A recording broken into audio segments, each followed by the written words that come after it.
Bonjour chers téléspectateurs, bienvenue à cette dernière édition de la revue des Grandes Unes pour le compte de ce mois de juin et pour le compte de cette semaine avec nos invités qui sont déjà installés avec qui nous allons dans quelques instants revenir et revisiter, parler des Grandes Unes parues ce matin. Et pour l'instant, allons redécouvrir ces Grandes Unes avec tout d'abord la nouvelle expression qui ce matin s'intéresse à l'alternance et parle de Sembène Ousmane.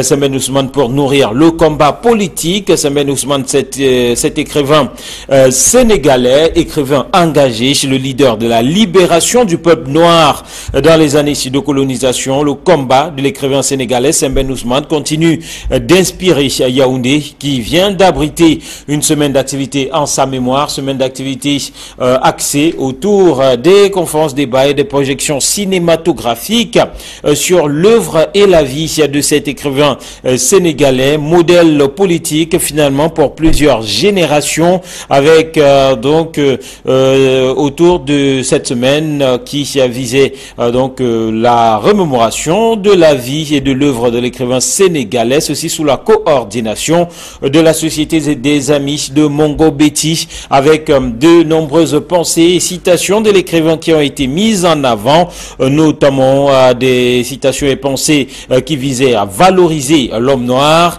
Dans l'obscurité, je cite, l'autre ne me voit pas, mais je me vois et je brille. En clair, il faut se définir soi-même, nous dit l'écrivain, et on te dit les différents panélistes repris par la nouvelle expression ce matin, il faut se définir soi-même et s'accepter pour s'émanciper et s'épanouir dans son être. Voilà donc pour cet article autour de Sembène Ousmane et cette semaine d'activité à Yaoundé en sa mémoire. La Coupe du Monde 2018 et les huitièmes de finale qui se jouent sans l'Afrique. Avec la sortie du Sénégal, le continent ne compte plus d'ambassadeurs en Russie. L'Afrique confirme une participation à la Coupe Bertin qui disait l'essentiel est tout simplement de participer. Toujours au sport, même barre, Marc-Vivien Faux et la douleur vive 15 ans après. La famille nucléaire du footballeur camerounais de regretter mémoire n'a toujours pas réussi à digérer son décès survenu le 26 juin 2003 au stade Gerland de Lyon en France. Avec la parole donnée ce matin à quelques membres de cette famille, notamment sa veuve Marie-Louise, qui a fait savoir donc que la douleur reste vive comme si c'était hier. Le journal L'Œil du Sahel s'intéresse à la présidentielle 2018 et titre sur ces diplomates et opposants. Qu'est-ce qui fait problème? L'interrogation barre la une de ce journal qui revient sur cette relation incestueuse entre certains diplomates, notamment américains, et nombre d'opposants déclarés candidats à la prochaine élection présidentielle. Le journal qui fait une transposition avec la situation du côté de la Russie, des États-Unis, avec ses soupçons russes d'ingérence dans la dernière élection présidentielle qui avait vu Donald Trump être porté à la Maison Blanche, et il y a de penser qu'il s'agit là tout simplement d'une connivence nauséabonde, puisque le journal rappelle l'une des dernières sorties de l'ambassadeur des États-Unis au Cameroun, Peter Henri Ballerin, avant sa prise de congé, sortie qui revenait sur un entretien avec le chef de l'État au cours duquel il avait conseillé à ce dernier tout simplement en filigrane de passer la main, une situation qui avait créé un tollé, certains qui avaient créé à l'ingérence des États-Unis dans les affaires du Cameroun. Le journal de fustiger tout aussi ces quelques opposants déclarés candidats à la prochaine élection présidentielle.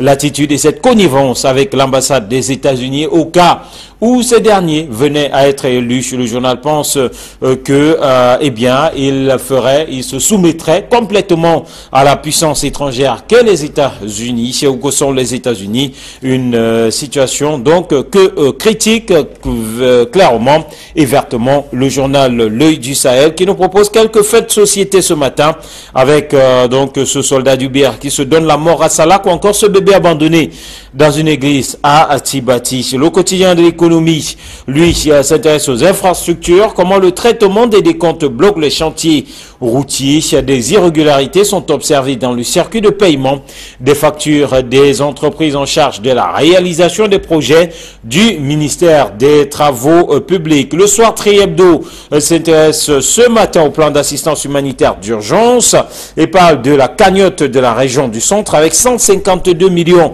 qui ont été collectés dans cette région du centre sous la coordination générale du ministre du Commerce, Luc Magloire Mbarga Tangana. Les élites et forces vives de tous les 10 départements de la région du centre se sont rassemblés au cercle municipal de la communauté urbaine de Yaoundé le jeudi 28 juin dernier en présence du gouverneur Nasseri Paul Biya pour témoigner leur solidarité nationale et apporter leur soutien inconditionnel aux populations sinistrées par la crise anglophone. 152 millions, c'est la cagnotte donc collectée de ce côté-là. L'anecdote parle de logements sociaux à sa grande une et nous dit comment Bouenchou plombe le projet de Paul Biya relativement à ces logements sociaux.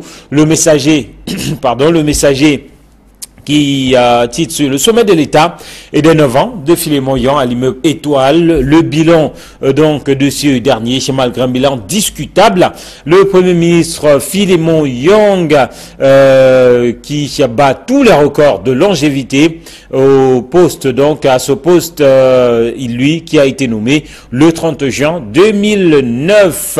Et sur le journal Le Jour, lui s'intéresse au manuel scolaire, disponibilité des manuels scolaires, des éditeurs inquiets.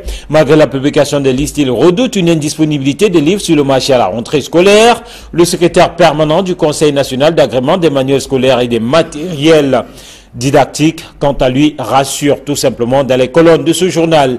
Mutation reste dans l'enseignement secondaire et la réforme qui trouble les esprits de la rentrée, dès la rentrée scolaire prochaine. Le paiement des frais de scolarité d'examen se fera par mobile money. Mystère autour des modalités de mise en œuvre de cette innovation. Réaction des parents et enseignants, réaction mitigée à lire à la page 9 de ce journal. Et puis on termine avec Info Matin qui nous parle de la SCDP Sauvetage. Le nouveau directeur général de la Société camerounaise des dépôts pétroliers sera connu ce jour. Sauf changement, le successeur de Gaston Elundou et Somba sera dévoilé au cours d'un conseil d'administration extraordinaire qui se tient dès 10 heures, donc du côté de Yaoundé. Voilà qui nous permet de sortir et de donner la parole à nos invités. Camille Nélé, bonjour. Éric Martial Jomo, bonjour. Bonjour téléspectateurs de Equinox Télévision et surtout bonjour à tous les fans de la revue des Grandes Unes. Mais je voudrais m'émouvoir un peu ce matin au sujet de cet homme que je connaissais bien, qui est mort avant-hier à Daïdo. Et vous savez pourquoi et comment il est mort?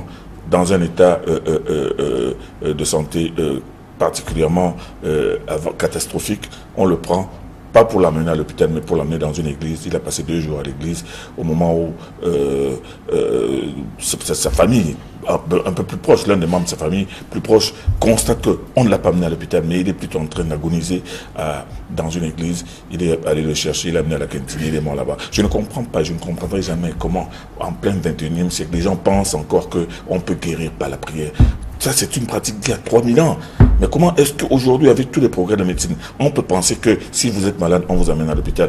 Moi, j'ai dit à quelqu'un que prenez 2 personnes, coupez la main de 2 personnes avec des machettes, amenez l'une dans une église, amenez l'autre à l'hôpital. Vous verrez que celle de l'église va mourir. Mais comment peut-on encore penser et croire dur comme fer, comme pasteur, avec des prières, des incantations, va vous guérir? C'est tout simplement malheureux pour notre pays, le Cameroun, où aujourd'hui les gens pensent, à cause de ce prosélytisme incendiaire, pensent que les prières peuvent guérir quelqu'un.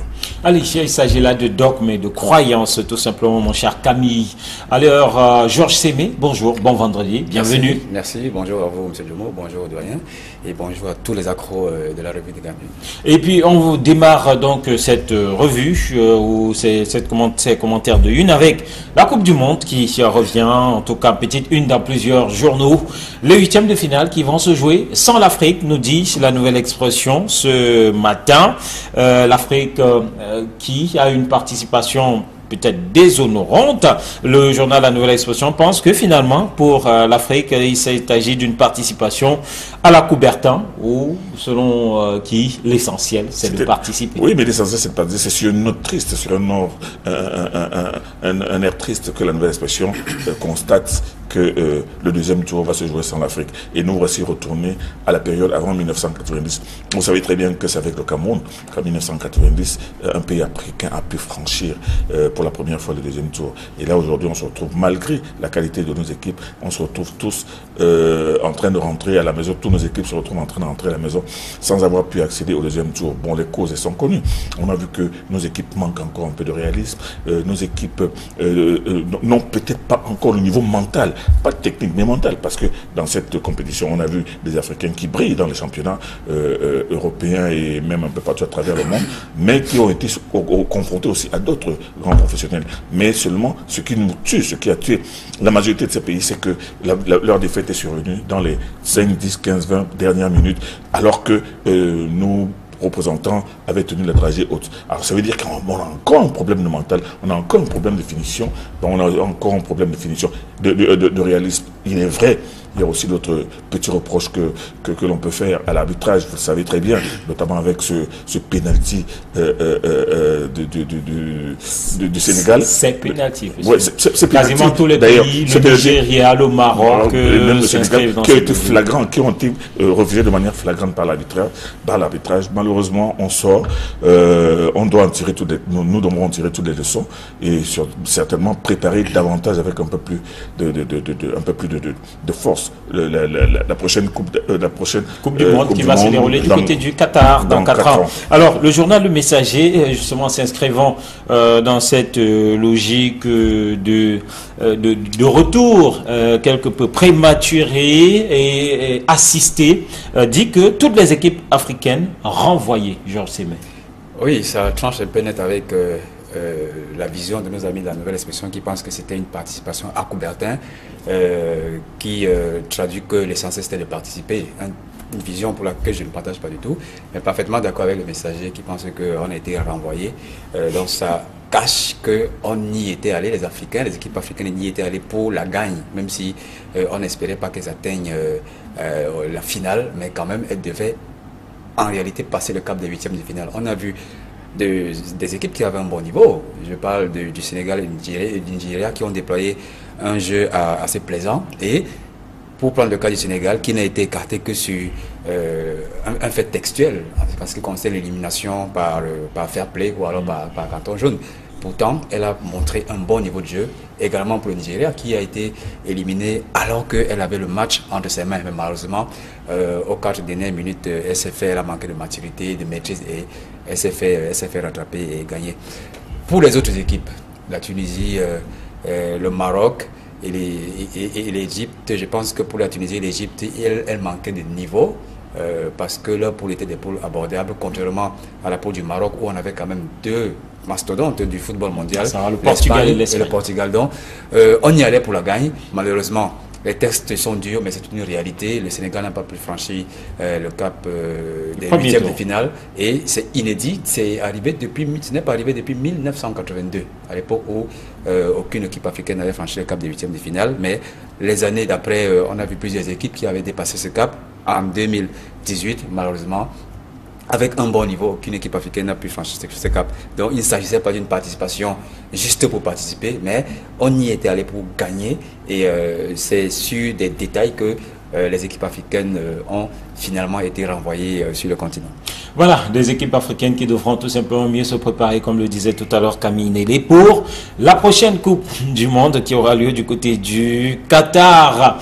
Et on évolue avec ce plan d'assistance humanitaire qui revient donc dans quelques journaux. Le journal Le Soir, par exemple, nous parle de 152 millions de francs CFA qui ont été collectés dans la région du centre, pendant que de plus en plus les voix s'élèvent pour critiquer cette démarche et cette action du gouvernement Camille Nélé. Oui, comme Ilia Kanga, qui lui se dit que voilà encore une opération inopportune et qui va se muer, qui a tous les gens de se muer en escroquerie populaire et qui critique bien évidemment la politique du gouvernement Biya qu'il qualifie qu'il accuse d'accumuler les plans d'urgence. Il faut dire que, et moi je l'ai souvent dit, que l'idée de mettre sur pied un plan d'assistance aux réfugiés était bonne. Elle est bonne, mais seulement matériellement, elle est matériellement réalisable actuellement. Actuellement parce que vous ne pouvez pas dire que pendant que ça chauffe encore, pendant qu'il y a encore la guerre, pendant que les insurgés, pendant que les groupes armés sont encore sur place, qu'on fasse croire qu'on va ramener les populations. Va-t-on les ramener de force? On va reconstruire les maisons. Va-t-on reconstruire les maisons pour que ces maisons soient détruites 2 ou 3 jours plus tard? En fait, le principal préalable pour mettre en place, en marche ce plan d'urgence, c'est qu'il y ait pacification, il n'y ait plus de désordre. Or, ce n'est pas encore le cas. Et il y a comme beaucoup de Camerounais le pensent aussi. Bon, d'un autre côté, moi je trouve que ce Ndjangui national qui a été initié par Paul Biya n'est pas une si mauvaise chose que cela, mais seulement à la longue. Quand on regarde comment ça se passe, comme nous avons vu hier à la télévision, avec l'opération de collecte dans le centre, où on a vu des personnalités venir avec des sacs entiers d'argent, avec des gros paquets d'argent, avec de grosses enveloppes, et on a vu une montagne de billets de 10 000 dans un pays où les Benskin gagnent 2500 francs par jour. Ça fait un peu obscène, ça fait un peu déplacé. Vous comprenez? On ne dit pas non pour l'opération de cotisation et de collecte de tout ce que vous voulez, mais montrer à la télévision ces tonnes d'argent, hein, ces monticules d'argent pour lesquels vous voyez des personnalités venir avec un sourire en se tenant le ventre pour venir déposer un sac où on sort 1 million, 2 millions, 3 millions. Moi, je trouve ça un peu obscène. Je trouve ça un peu déplacé dans une situation dans laquelle on ne sait pas exactement à quoi va servir cet argent et comment il va te servir. Quand on regarde maintenant que dans une région comme le Sud, qui elle-même a des problèmes de voies de communication, un problème de voie d'accès et tout ce que vous voulez. On a fait une collecte de 162 millions, je crois. 162 millions de francs, et on nous dit que le président de la République lui-même aurait apporté sa participation. Sa modeste contribution de quelques dizaines de millions de francs. On va se demander, tout ça, c'est bon, mais 3 points de suspension. Mais, alors, le mais, pour vous, Georges Sémé. Le mais, c'est que comme beaucoup d'observateurs, cette opération a été d'abord saluée parce que c'était quand même une opération à laquelle il fallait s'attendre du gouvernement camerounais qui était harcelé de toutes parts par la communauté internationale de ne pas trop assister ces déplacés qui étaient du côté de Nigeria et ceux qui sont même restés sur le territoire camerounais. Donc pour moi c'est une action salutaire que je salue comme les autres. Mais je suis tout à fait d'accord avec certains qui pensent également qu'on pourrait revoir cette façon d'assister, d'assister humanitairement ou matériellement les sinistrés de la crise anglophone. Certains pensent qu'on a mis la charrue avant les bœufs. Je suis parfaitement d'accord avec eux. Certains disent qu'on apporte une solution humanitaire à un problème politique. Je suis aussi tout à fait d'accord avec eux. Et d'autres pensent qu'on n'a pas choisi la bonne personne pour coordonner l'opération. Je suis également tout à fait d'accord avec eux. Et Kamine le disait à propos tout à l'heure, comment va être utilisé cet argent? À quoi va-t-il servir? Même si les grandes lignes de dépenses ont déjà été définies, mais est-ce que lorsqu'on se rendra sur le terrain, il sera facile de démobiliser cet argent afin que ça atteigne véritablement les cibles? Donc il y a plusieurs interrogations qui confortent le mais qui a été posé tout à l'heure par le doyen, mais je pense que globalement c'est une bonne opération. Et au-delà de l'aspect folklorique relevé par le doyen tout à l'heure qui disait qu'il y a certaines personnes qui arrivent avec beaucoup d'argent, un aspect folklorique qui crée un certain malaise ou alors une certaine provocation à l'endroit de ceux qui pensent qu'ils auraient pu bénéficier aussi d'une telle manne. Au-delà de ça, l'opération qui a été lancée, je crois qu'elle est bonne et les 12 milliards ne seront pas difficiles à être mobilisés puisqu'il y a beaucoup d'argent. Oui. Il y a beaucoup d'argent, mais maintenant, la mise en œuvre du plan, dans les poches, dans les maisons, dans les comptes, il y a beaucoup d'argent. Dans les plafonds.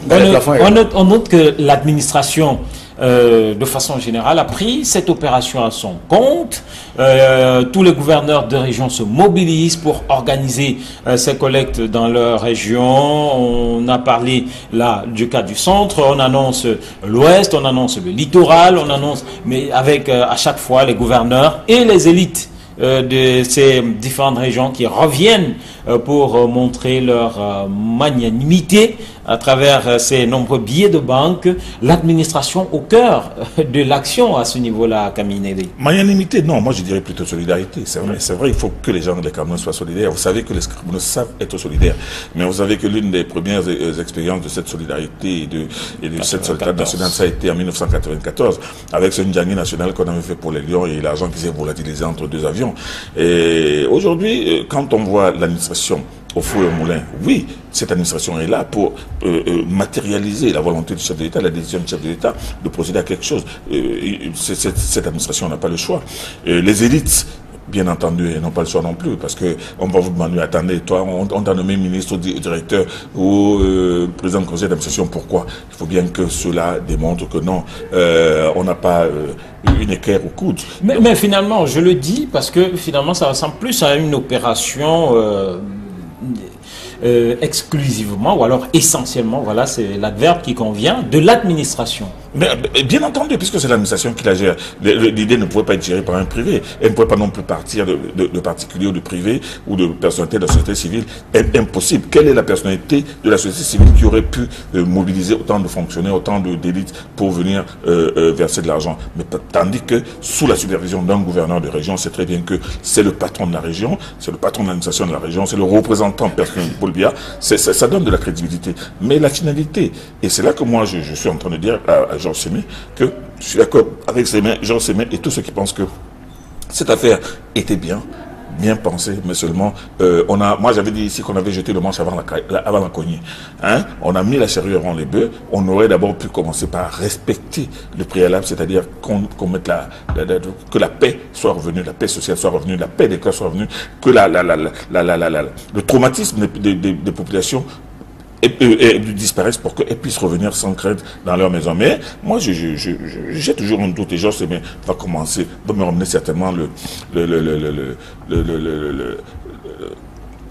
la provocation qu'il m'a faite la semaine dernière en me disant oui, vous aimez bien M. Tangandi, parce que quand ils disent toujours que il y a un problème sur la personnalité qui doit coordonner cela. Coordonner, ça veut dire quoi? C'est pas la personne qui garde cet argent, c'est pas la personne qui donne des orientations, mais c'est la personne qui était le plus indiquée, étant elle-même le ministre de l'administration territoriale, donc le patron du territoire. Moi, je ne vois aucun mal là-dedans et je ne vois pas pourquoi les gens estiment qu'il ne peut pas gérer cette situation parce qu'il avait dit qu'il n'a pas de problème. C'est un faux débat. Un nombre important de personnes le pense en tout cas. Il le pense, mais est-ce que c'est là le problème? C'est leur opinion. Le débat, c'est l'opinion de chacun. Le débat n'est pas ce niveau. Moi, je pense que l'idée de matérialiser cette volonté de Paul Biya, elle est là, elle est en train de s'agrandir tous les jours. On voit les gens cotiser, on voit même des gens manipuler des sommes énormes d'argent à la télévision. Bon, alors, on va évoluer puisque on évoque la crise anglophone. Il faut dire que l'un des acteurs majeurs, en tout cas l'un des dignes fils originaires de ces régions anglophones, est à la primature depuis 9 ans déjà. Le journal Le Messager, qui en parle ce matin, estime que Philémon Yan lui a battu tous les records. Lui qui a été porté à ce poste le 30 juin 2009. Tous les records, en tout cas celui de la longévité, par exemple, est battu par ce dernier, et Le Messager qui parle de bilan discutable de Philémon Yan sur ses 9 ans à la primature. C'est vrai qu'on ne l'a pas beaucoup vu en tant que Premier ministre. Il tient des conseils de cabinet. Il est plus l'action gouvernementale qui est déterminée par le président de la République. Mais sur les faits, réellement, on ne sent pas cet impact du Premier ministre qu'on voudrait voir. Vous avez dit qu'il a pris le premier bail en juin 2009. Ouais. Il a été renouvelé, je crois, en 2012, après 2015 et en 2018. Et à une certaine époque, la presse disait même qu'il avait rendu sa démission, qu'il avait rédigé une demande de démission parce qu'il en avait marre d'être foulé au pied par certaines personnes qui se sentaient plus puissantes que lui.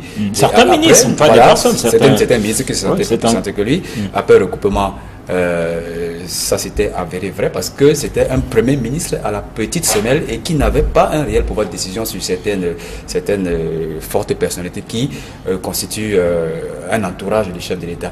Mais je pense que il a su tenir contre vent et marée. Il a déjà fait 9 ans et c'est un bilan discutable. Un bilan discutable parce qu'on ne sent pas cette véritable impulsion de l'action gouvernementale, même si de temps en temps, à la fin de chaque mois, il tient des conseils de cabinet, mais on voudrait vraiment que cette action soit perceptible par les populations. il y a un autre aspect, c'est celui des feuilles de route gouvernementales, ministérielles. Ça avait été impulsé par le président de la République et le suivi devait être assuré par M. Yang, mais jusqu'aujourd'hui, je crois depuis 2014, on n'en parle plus. Or, ça allait être un bon baromètre pour juger l'efficacité de l'action gouvernementale. Donc, je suis parfaitement d'accord avec nos confrères qui disent que non seulement il a battu les records de longévité, mais il a un bilan absolument discutable. Il jouit d'un bilan absolument discutable. Alors, à comparer Philémon Yang avec d'autres premiers ministres en termes d'efficacité, Camille Nélé, que direz-vous? Mais que pouvez-vous attendre d'un Premier ministre dans un régime présidentiel? Nous sommes dans un régime présidentiel. Vous avez vu des premiers ministres dans ce pays prendre des initiatives. Georges Sémé vient de relever un exemple simple et banal. C'est-à-dire que les feuilles de route, on en a parlé à grand fracas dans les journaux. Bon, mais seulement, on n'a pas beaucoup vu M. Yang finalement actionner ou bien booster cette politique de feuille de route. Ça veut dire que ce n'est pas lui qui décide. On a balancé le concept, on a commencé à l'agiter comme un slogan, et puis basta. Ça continue, on retourne, ça continue comme en l'an 14. Seulement, vous relevez que M. Philémon Yang a battu le record de longévité au Premier ministère, mais il a aussi battu le record de longévité dans les allées du pouvoir, parce que son premier grand poste, c'était ministre de l'eau et de l'énergie en 1974. Vous comprenez? Ça veut dire que, et entre-temps, il a eu plusieurs fois la charge de plusieurs Marocains, c'est-à-dire que dans ce gouvernement, c'est le plus ancien ministre de Paul Biya, depuis 1982. Et même depuis Amadou Ahidjo. Il a été ministre depuis Amadou Ahidjo. Donc, ne comptez pas seulement les 9 ans. Il est là aujourd'hui à l'intérieur du gouvernement camerounais. Il y a lui qui est le plus ancien, et il y a aussi de l'autre côté M. Niad Djifenji. Bon, pour quel résultat semble dire le message aujourd'hui? Le fait de dresser un bilan de ces 9 ans de Philémon Yang à l'immeuble Étoile, mais aussi au devant de la scène, le rôle du Premier ministre dans notre pays, Georges Sémé. Le président de la République détermine l'activité, l'action du gouvernement. Et cette action est mise en place par le Premier ministre. Et comme je le relevais tout à l'heure... Théoriquement? Oui, théoriquement, bien évidemment. Comme je le relevais tout à l'heure, le Premier ministre camerounais semble quelque peu confiné à certaines tâches qui ne cadrent pas avec son action. Vous savez qu'il existe un certain volet des projets du renouveau qu'on appelle les chantiers structurants, mais ces projets lui échappent totalement. Il s'est confié à une personne dont je ne pas le nom ici. Voilà, et ce qui a suscité même à une certaine époque ce sentiment d'abandon de la fonction du Premier ministre qui voulait l'amener à démissionner. C'est de ça que j'ai parlé tout à l'heure. Mais je pense que après avoir été confirmé plusieurs fois, il a repris son autorité. Et malheureusement, il ne l'implémente pas tel qu'on voudrait le voir sur le terrain. Il devrait être un Premier ministre de poigne, un Premier ministre qui donne des instructions et que ces instructions soient appliquées. La petite anecdote sur cette petite rébellion que faisait Amatou Mouna, au-delà du lien familial qu'ils entretiennent, mais elle était encore ministre des Arts et de la Culture. Elle s'est manifestée par une petite rébellion à l'encontre du Premier ministre et ça a créé un certain malaise au sein du gouvernement. Et M. Yang en a été véritablement frappé et il a vu son autorité effritée, ce qui apportait un peu des ordres dans l'équipe gouvernementale, mais malgré tout ça il a été confirmé. Est-ce que c'était la bonne personne en tant qu'en qualité de Premier ministre? Parce que je sais quand même qu'il y a des personnes qui sont techniquement mieux capés que M. Philémon Yang et qui peuvent assumer la fonction de Premier ministre, mais malheureusement le M. Biya qui décide, il a accepté de le reconduire.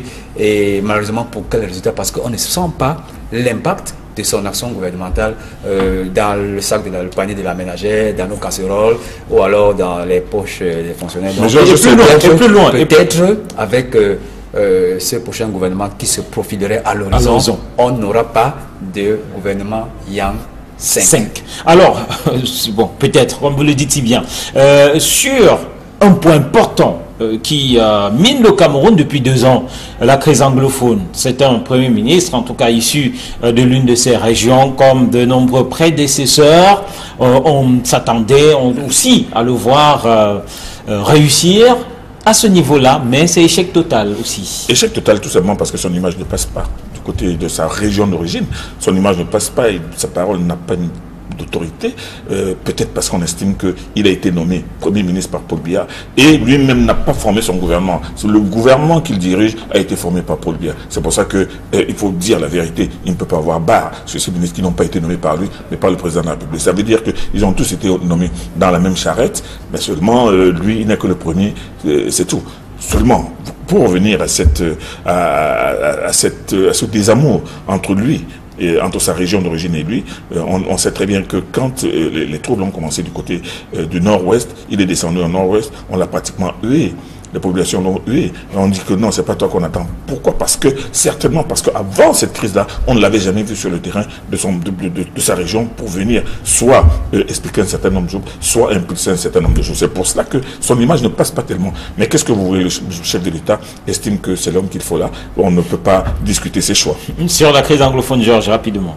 Bien, je pense que ce n'était pas l'homme indiqué à aller parlementer avec les populations anglophone, mais il faisait partie de ce groupe de personnes que M. Biya voulait envoyer sur le terrain. Voulait envoyer et a envoyé sur le terrain. Mais malheureusement, ça s'est soldé par un échec puisque rien n'a avancé et on est toujours dans le statu quo. Donc je crois qu'il faut changer de fusil d'épaule.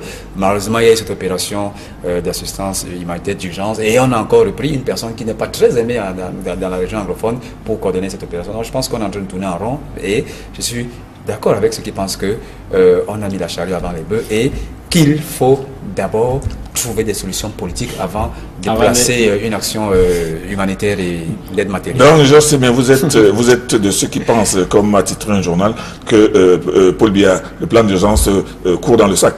Oui, c'est Europlus. Allez, terminons avec la une de l'œil du Sahel qui s'intéresse à ces diplomates, et en tout cas à cette relation incestueuse entre certains diplomates et certains opposants. Qu'est-ce qui fait problème? L'interrogation de l'œil du Sahel qui semble quelque peu adouber ces journaux qui, en début de semaine, ont clairement donné une information, par la suite démentie sur cette connivence et cette assistance financière à quelques-uns de ces candidats déclarés à la prochaine élection présidentielle, en tout cas les plus en vue. Vous savez, cette information ébouriffante a évidemment suscité une énorme polémique dans notre pays aujourd'hui. Le fait de constater que trois des principaux candidats déclarés jusqu'à présent pour la présidence de la République seraient allés chez l'ambassadeur américain pour aller chercher de l'argent.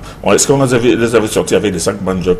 Le problème se pose là. Est-ce que qui a assisté à cette conversation entre eux? On peut toujours se poser la question. En tout cas, l'ambassadeur américain a fait un communiqué à travers lequel il démontre cette information publiée et relayée par beaucoup de journaux, et l'honorable Joshua aussi, bien entendu, a exercé son droit de réponse en disant que c'est pas possible et que c'est un gros mensonge développé dans les journaux. Bon, l'œil du Sahel aujourd'hui qui reprend cette pluie d'accusations est un peu plus subtile. C'est-à-dire que l'œil du Sahel recense tous ces journaux, tous ces titres, et donne des titres, fait un petit commentaire sur chacun des titres de ces journaux, mais seulement sa conclusion, il retombe comme un chat sur ses pieds en disant que non, cette affaire-là, on peut se poser des questions sur une éventuelle connivence entre les ambassadeurs, les chancelleries et les candidats à l'élection présidentielle. Notamment de l'opposition. Donc l'œil du Sahel, à travers son article, a fait le grand écart.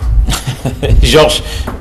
Un vrai grand écart, parce que je ne m'attendais pas du tout à ce qu'on dise diplomate opposant, comme s'il y avait une certaine relation diplomate opposant. Non, c'est pas du tout vrai, parce que au vu du communiqué du porte-parole de l'ambassade des États-Unis au Cameroun, l'ambassadeur des États-Unis au Cameroun est libre de rencontrer qui il veut. Il l'a fait avec certains membres de l'opposition, mais il a également fait avec... Mais l'œil du Sahel pense que on peut transposer cette affaire avec le cas des États-Unis, où on soupçonne justement la Russie d'avoir cette ingérée, ou aux États-Unis aussi, où les ambassadeurs et les candidats à l'élection présidentielle, de telles rencontres peuvent susciter de la polémique. Oui, vous avez abordé l'attention en parlant des élections américaines où on soupçonne la Russie d'avoir orienté les résultats, mais on reste dans le contexte camerounais où depuis la visite, l'audience qu'a accordé le président Paul Biya à l'ambassadeur américain le 17 mai, ensuite ses propos qui ont été interprétés comme des propos d'un opposant au régime de Biya,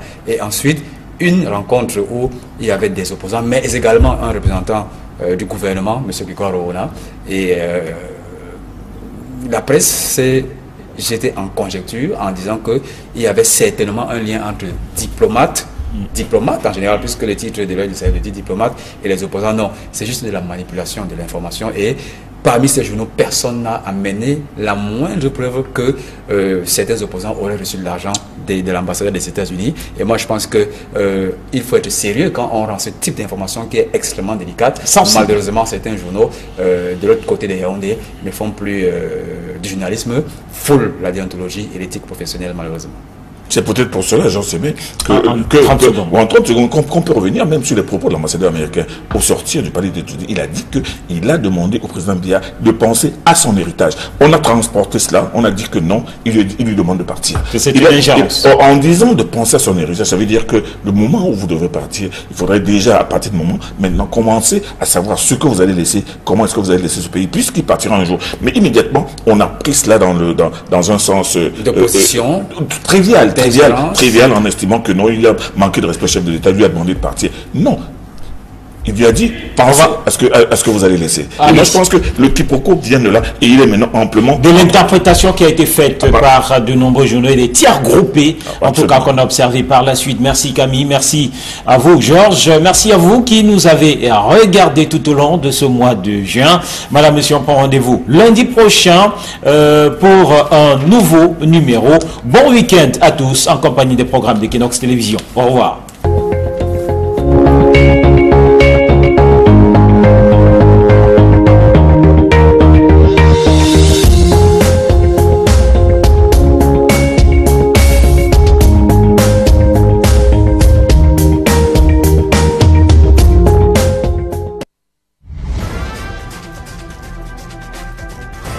L'administration, de façon générale, a pris cette opération à son compte.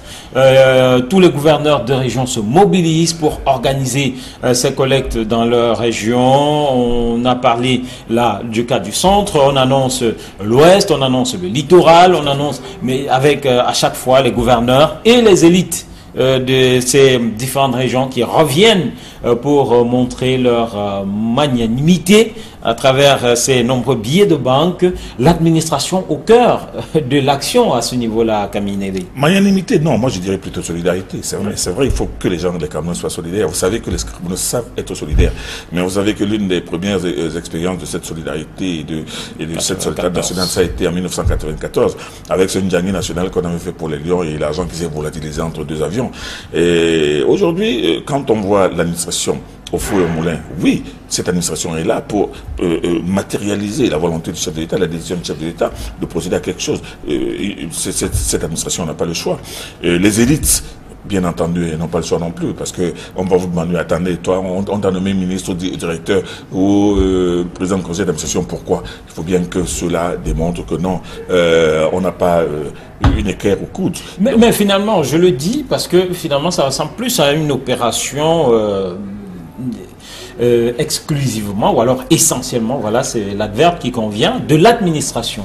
Mais bien entendu, puisque c'est l'administration qui la gère. L'idée ne pouvait pas être gérée par un privé. Elle ne pouvait pas non plus partir de particuliers ou de privés ou de personnalités de la société civile. Impossible. Quelle est la personnalité de la société civile qui aurait pu mobiliser autant de fonctionnaires, autant d'élites pour venir verser de l'argent? Mais tandis que sous la supervision d'un gouverneur de région, c'est très bien que c'est le patron de la région, c'est le patron de l'administration de la région, c'est le représentant personnel de Paul Biya. Ça donne de la crédibilité. Mais la finalité, et c'est là que moi je suis en train de dire à Georges Sémé que je suis d'accord avec Georges Sémé et tous ceux qui pensent que cette affaire était bien pensée, mais seulement moi j'avais dit ici qu'on avait jeté le manche avant la cognée.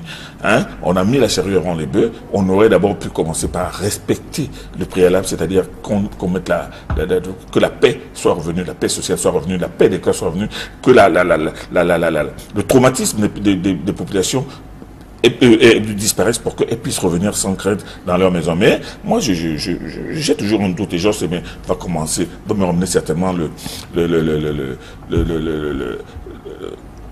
la provocation qu'il m'a faite la semaine dernière en me disant oui, vous aimez bien M. Tangandji, parce que quand ils disent toujours que il y a un problème sur la personnalité qui doit coordonner cela. Coordonner, ça veut dire quoi? C'est pas la personne qui garde cet argent, c'est pas la personne qui donne des orientations, mais c'est la personne qui était le plus indiquée, étant elle-même le ministre de l'administration territoriale, donc le patron du territoire. Moi, je ne vois aucun mal là-dedans et je ne vois pas pourquoi les gens estiment qu'il ne peut pas gérer cette situation parce qu'il avait dit qu'il n'a pas de problème. C'est un faux débat. Un nombre important de personnes le pensent en tout cas. Il le pense, mais est-ce que c'est là le problème? En tout cas, c'est leur opinion. Le débat, c'est l'opinion de chacun. Le débat n'est pas ce niveau. Moi, je pense que l'idée de matérialiser cette volonté de Paul Biya, elle est là, elle est en train de s'agrandir tous les jours. On voit les gens cotiser, on voit même des gens manipuler des sommes énormes d'argent à la télévision.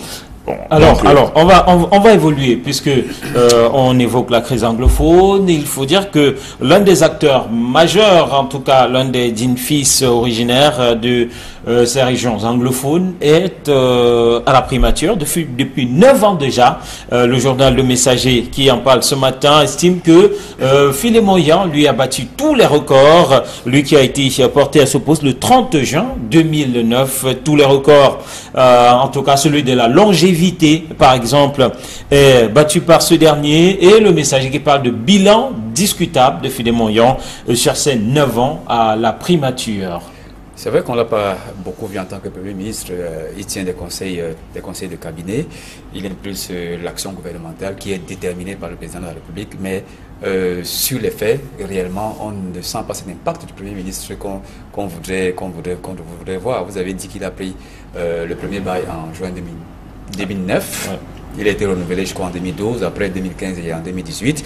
Et à une certaine époque, la presse disait même qu'il avait rendu sa démission, qu'il avait rédigé une demande de démission parce qu'il en avait marre d'être foulé au pied par certaines personnes qui se sentaient plus puissantes que lui.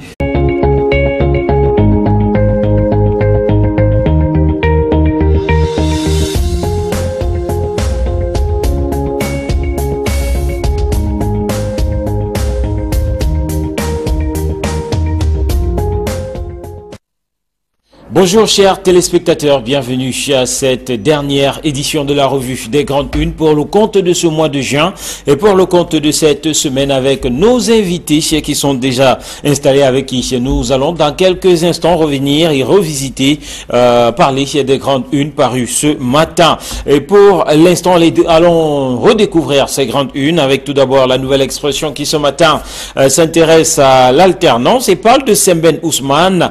Semben Ousmane pour nourrir le combat politique. Semben Ousmane, cet écrivain sénégalais, écrivain engagé, le leader de la libération du peuple noir dans les années de colonisation. Le combat de l'écrivain sénégalais Semben Ousmane continue d'inspirer Yaoundé, qui vient d'abriter une semaine d'activité en sa mémoire, semaine d'activité axée autour des conférences, débats et des projections cinématographiques sur l'œuvre et la vie de cet écrivain sénégalais, modèle politique finalement pour plusieurs générations, avec autour de cette semaine qui visait la remémoration de la vie et de l'œuvre de l'écrivain sénégalais, ceci sous la coordination de la Société des Amis de Mongo Betty, avec de nombreuses pensées et citations de l'écrivain qui ont été mises en avant, notamment des citations et pensées qui visaient à valoriser l'homme noir. Dans l'obscurité, je cite, l'autre ne me voit pas, mais je me vois et je brille.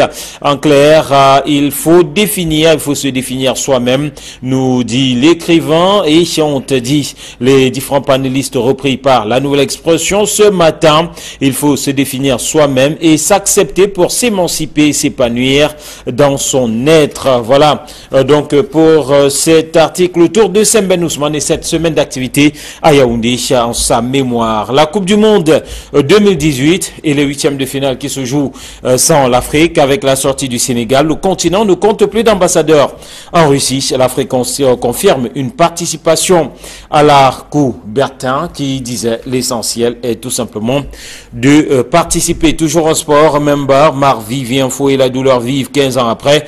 La famille nucléaire du footballeur camerounais de regretter mémoire n'a toujours pas réussi à digérer son décès survenu le 26 juin 2003 au stade Gerland de Lyon, en France, avec la parole donnée ce matin à quelques membres de cette famille, notamment sa veuve Marie-Louise, qui a fait savoir donc que la douleur reste vive comme si c'était hier.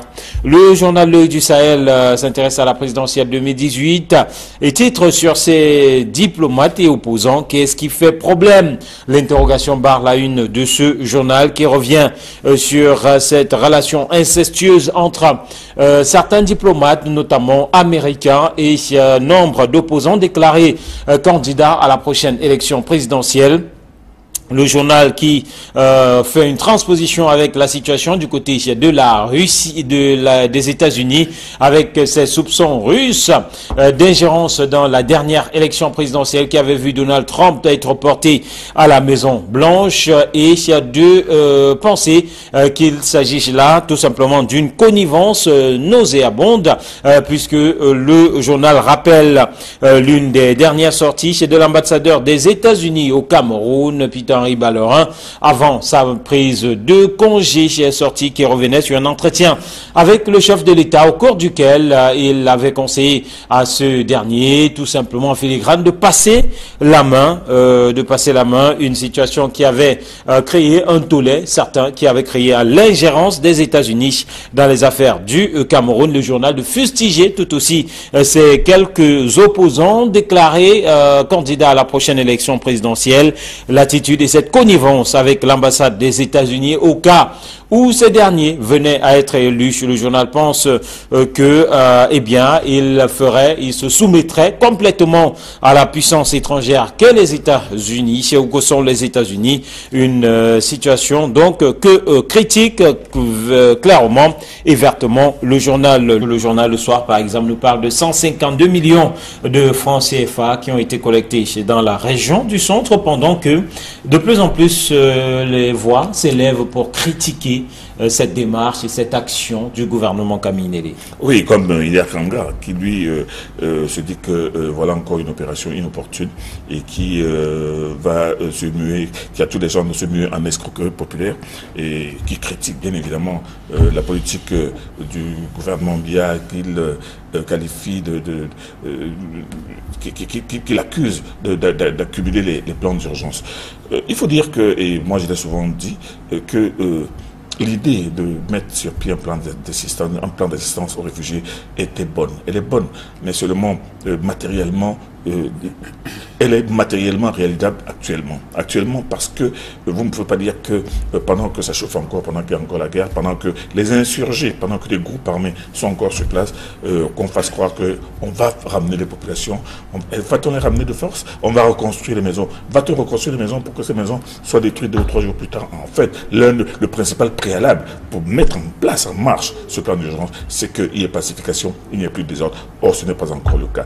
Et il y a, comme beaucoup de Camerounais le pensent aussi. Bon, d'un autre côté, moi je trouve que ce Ndjangi national qui a été initié par Paul Biya n'est pas une si mauvaise chose que cela, mais seulement à la longue. Quand on regarde comment ça se passe, comme nous avons vu hier à la télévision, avec l'opération de collecte dans le centre, où on a vu des personnalités venir avec des sacs entiers d'argent, avec des gros paquets d'argent, avec de grosses enveloppes, et on a vu une montagne de billets de 10 000 dans un pays où les Benskin gagnent 2500 francs par jour. Ça fait un peu obscène, ça fait un peu déplacé. Vous comprenez? On ne dit pas non pour l'opération de cotisation et de collecte de tout ce que vous voulez, mais montrer à la télévision ces tonnes d'argent, hein, ces monticules d'argent pour lesquels vous voyez des personnalités venir avec un sourire en se tenant le ventre pour venir déposer un sac où on sort 1 million, 2 millions, 3 millions. Moi, je trouve ça un peu obscène. Je trouve ça un peu déplacé dans une situation dans laquelle on ne sait pas exactement à quoi va servir cet argent et comment il va te servir. Quand on regarde maintenant que dans une région comme le Sud, qui elle-même a des problèmes de voies de communication, un problème de voie d'accès et tout ce que vous voulez. On a fait une collecte de 162 millions, je crois. 162 millions de francs, et on nous dit que le président de la République lui-même aurait apporté sa participation. Sa modeste contribution de quelques dizaines de millions de francs. On va se demander, tout ça, c'est bon, mais 3 points de suspension. Mais, alors, le mais, pour vous, Georges Sémé. Le mais, c'est que comme beaucoup d'observateurs, cette opération a été d'abord saluée parce que c'était quand même une opération à laquelle il fallait s'attendre du gouvernement camerounais qui était harcelé de toutes parts par la communauté internationale de ne pas trop assister ces déplacés qui étaient du côté de Nigeria et ceux qui sont même restés sur le territoire camerounais. Donc pour moi c'est une action salutaire que je salue comme les autres. Mais je suis tout à fait d'accord avec certains qui pensent également que on pourrait revoir cette façon d'assister, d'assister humanitairement ou matériellement les sinistrés de la crise anglophone. Certains pensent qu'on a mis la charrue avant les bœufs. Je suis parfaitement d'accord avec eux. Certains disent qu'on apporte une solution humanitaire à un problème politique. Je suis aussi tout à fait d'accord avec eux. Et d'autres pensent qu'on n'a pas choisi la bonne personne pour coordonner l'opération. Je suis également tout à fait d'accord avec eux.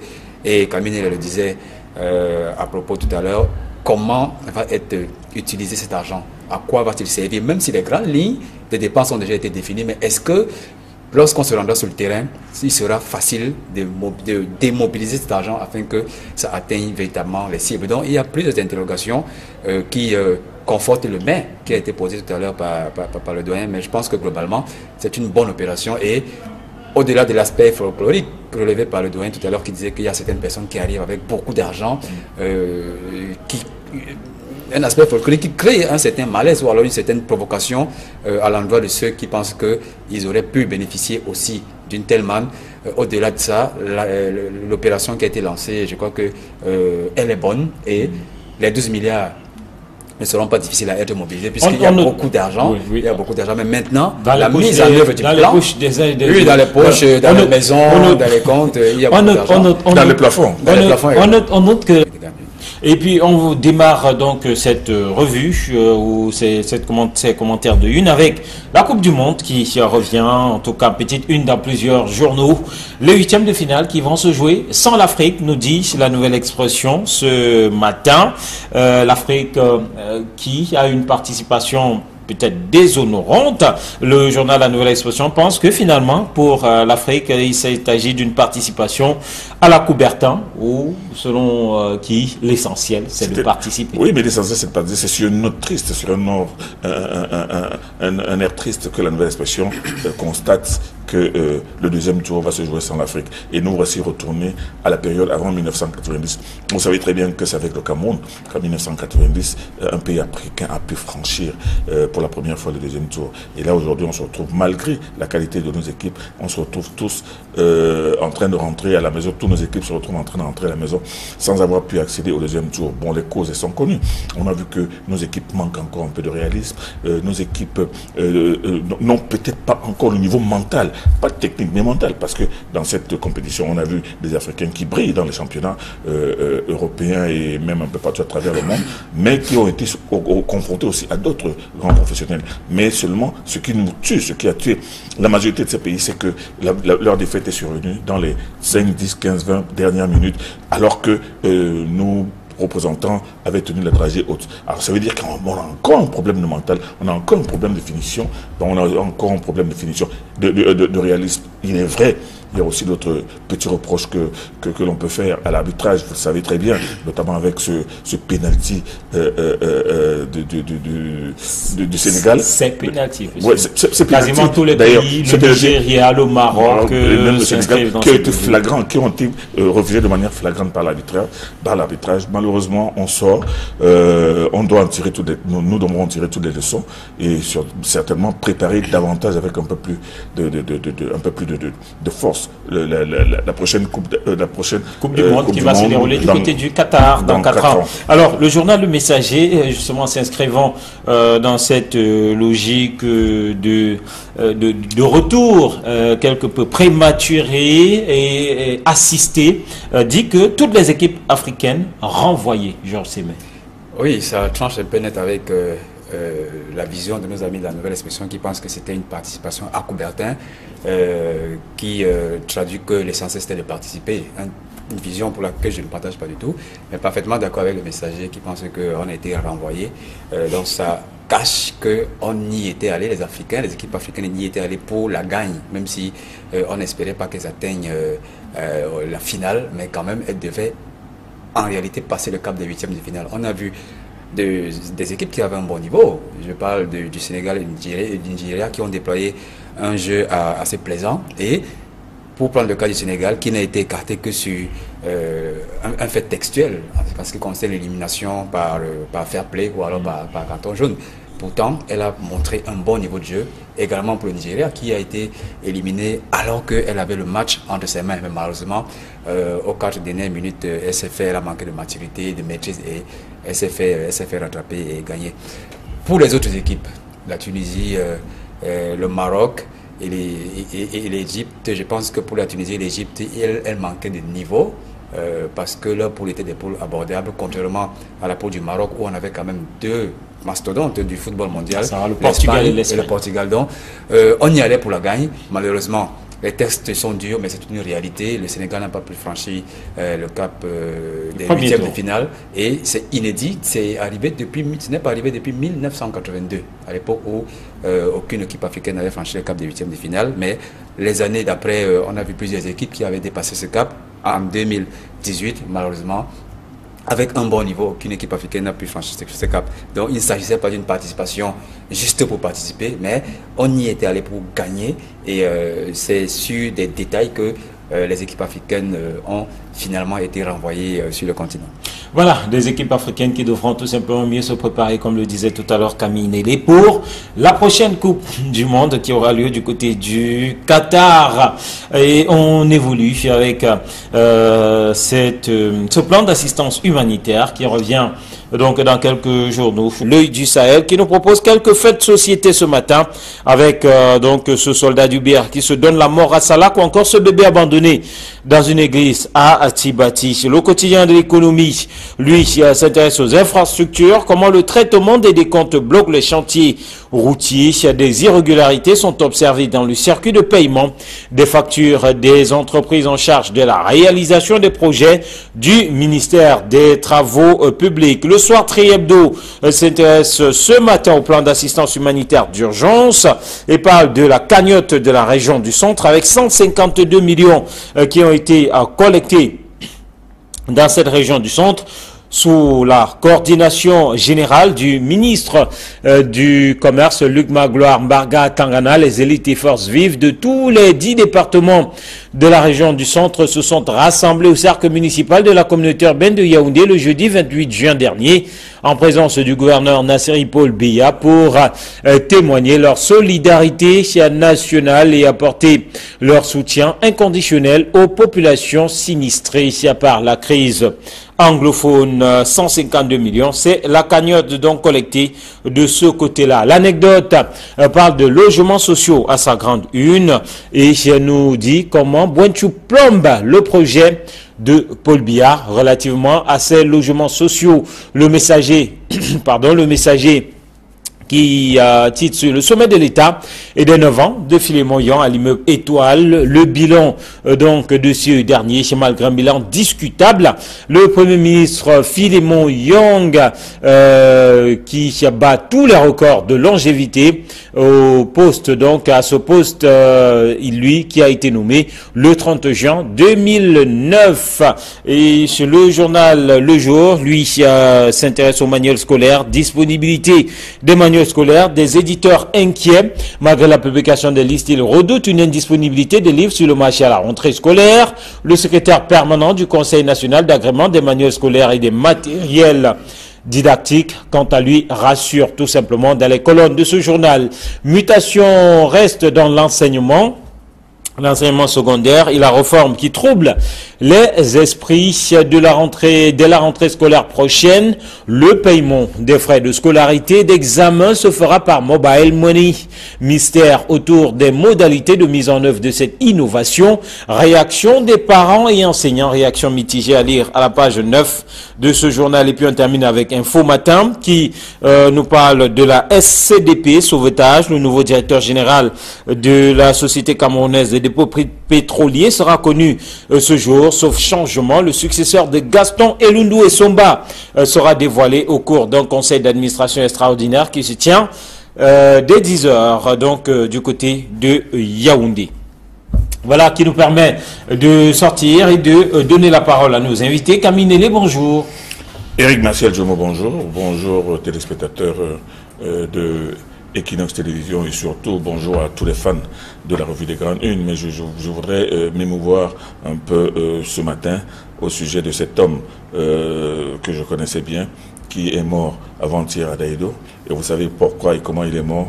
Dans un état de santé particulièrement catastrophique. On le prend pas pour l'amener à l'hôpital, mais pour l'amener dans une église. Il a passé 2 jours à l'église au moment où sa famille, un peu plus proche, l'un des membres de sa famille plus proche, constate qu'on ne l'a pas amené à l'hôpital, mais il est plutôt en train d'agoniser dans une église. Il est allé le chercher, il l'a amené à la cantine, il est mort là-bas. Je ne comprends pas, je ne comprendrai jamais comment, en plein 21e siècle, les gens pensent encore qu'on peut guérir par la prière. Ça, c'est une pratique d'il y a 3000 ans. Mais comment est-ce qu'aujourd'hui, avec tous les progrès de médecine, on peut penser que si vous êtes malade, on vous amène à l'hôpital? Moi, j'ai dit à quelqu'un que prenez 2 personnes, coupez la main de 2 personnes avec des machettes, amenez l'une dans une église, amenez l'autre à l'hôpital. Vous verrez que celle de l'église va mourir. Mais comment peut-on encore penser et croire dur comme fer, comme pasteur, avec des prières, des incantations, va vous guérir? C'est tout simplement malheureux pour notre pays, le Cameroun, où aujourd'hui les gens pensent, à cause de ce prosélytisme incendiaire, pensent que les prières peuvent guérir quelqu'un. Allez, il s'agit là de dogme et de croyance, tout simplement, mon cher Camille. Alors, Georges Sémé, bonjour, bon vendredi, bienvenue. Merci, bonjour à vous, M. Jomo, bonjour au doyen, et bonjour à tous les accros de la République.